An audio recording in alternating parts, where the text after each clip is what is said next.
are important, even the ones that are never shared, the ones that stay hidden. Now, I'm not saying that sharing stories doesn't matter, because it does. Our stories can be used to share experiences, share knowledge, and make connections. It can also be extremely cathartic to give your story to someone else.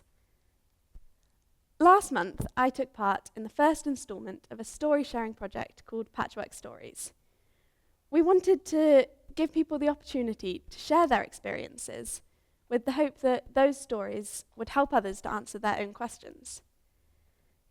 In a lot of cases, this was true, but I also started to see that sometimes it's enough for a story simply to have happened, and that's what I want to talk about today. While we were collecting stories, we spoke with several people who have been struggling with addiction, and afterwards we were discussing as a team how best to deal with it when someone gives you a really difficult or painful story. And one team member, who has been a drug addict herself, shared an interesting point of view. She said that when you're in that state, you're unable to censor yourself. You can't help but share all of your stories because you cannot see beyond them. And people need to be given the opportunity to share, if they feel the need to, so that they can start to heal and move forwards. However, what I found the most valuable was when she said that as she started to get healthy, that need to share is gone. She wants to leave those events behind her and move on with her life. Her stories and experiences don't diminish because she's not telling them anymore. Stories are important because of the impact that they had on that person's life. And in my view, the telling of a story isn't really what matters. It's the living of a story that matters. I'm an artist who is inspired by stories, other people's as well as my own. And almost all of my work has a narrative and contains some stories of some kind within it. But it's not important to me that when someone comes to view my work, when the audience sees it, that they are even aware that those stories are there. I'm going to tell you a story now that I find quite difficult and until recently haven't really wanted to talk about with anyone other than my close family and friends. But nevertheless, its importance in my life it's been important in my life. On New Year's Eve last year, a friend of mine went missing. He was missing for 3 weeks before his body was found in the canal. I find it quite difficult to fully articulate how I was feeling at the time, but I'll try my best. I felt like I was trapped. I'd entered this world where everything was different, and I didn't want to be there. I felt like I was different from those who weren't involved, as I imagined. Their lives were totally normal and the same. And I felt different from those who were involved, as we were all processing things in our own way, and I felt like the way I was processing it was wrong. I was able to take what I was feeling, the story I was living through, and pour it into my artwork. The story of my art wasn't the story of my friend's death. It was the story of how I reacted to it, and the emotions that I experienced. After any kind of a traumatic event, I don't think there's a right or a wrong way to react, but at the time, it often doesn't feel like that. I felt like I was grieving wrong. Sometimes I felt that I hadn't been close enough to this friend to really justify the way I was feeling, while at other times I felt like I should have been more affected. Sometimes I just wanted to forget about it for a bit.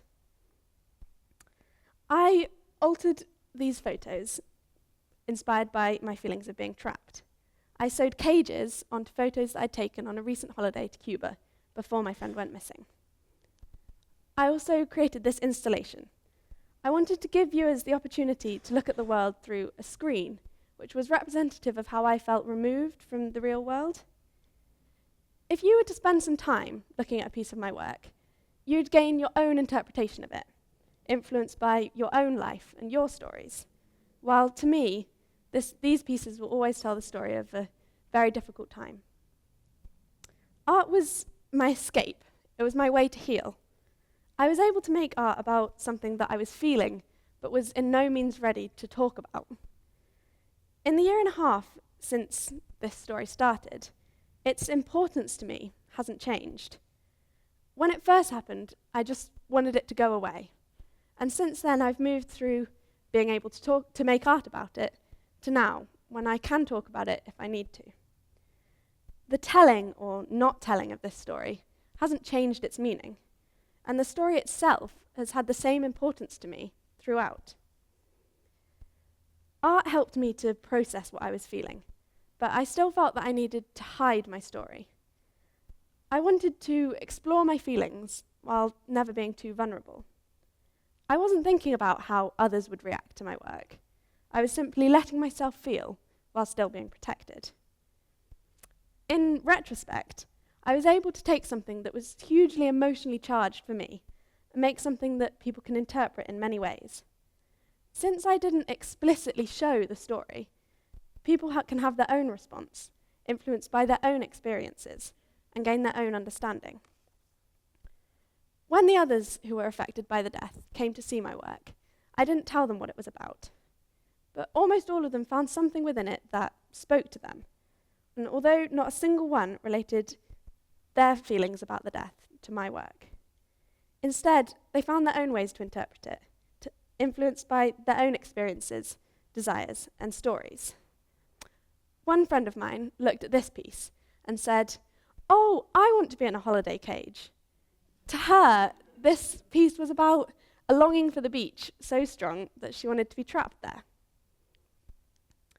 Another friend saw this piece and, knowing that the photos were taken in Cuba, interpreted it to be a political statement about how difficult it can be for Cubans to ever leave their country. I set out to make a piece of work purely for me. I wanted to share my feelings while keeping them hidden, and I achieved this. I also discovered that each person who views my work adds their own interpretation and their own story. The art becomes like a person, and more stories are added the longer it lives. This has become an integral part of my practice, and since then I've made several pieces that carry these silent, untold stories. Now, I haven't got that much time left, but I just want to mention a piece that I've made in the last few months that looks at the same subject from a different angle. It's called Untitled: Ways to Count the Dead, and was inspired by this Iraqi poem of the same title.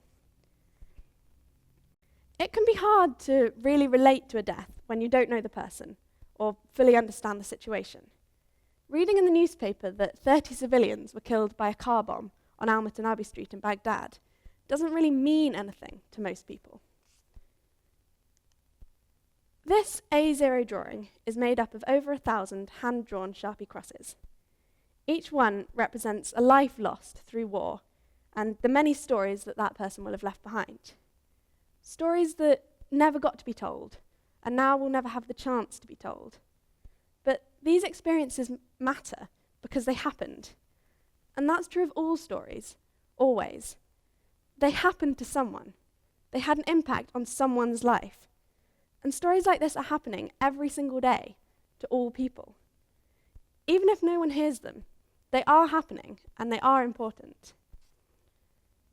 When you meet someone for the first time, you'd never expect to know all about them immediately.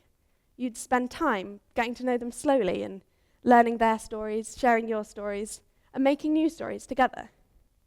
Why then, when you go into an art gallery, do we expect to immediately be able to make a judgment about a piece of work? I believe that you should get to know a piece of art slowly. You should learn more about each other each time you have a conversation. Ultimately, you can never know everything there is to know about a piece of art or a person. Some stories will always stay hidden. Thank you.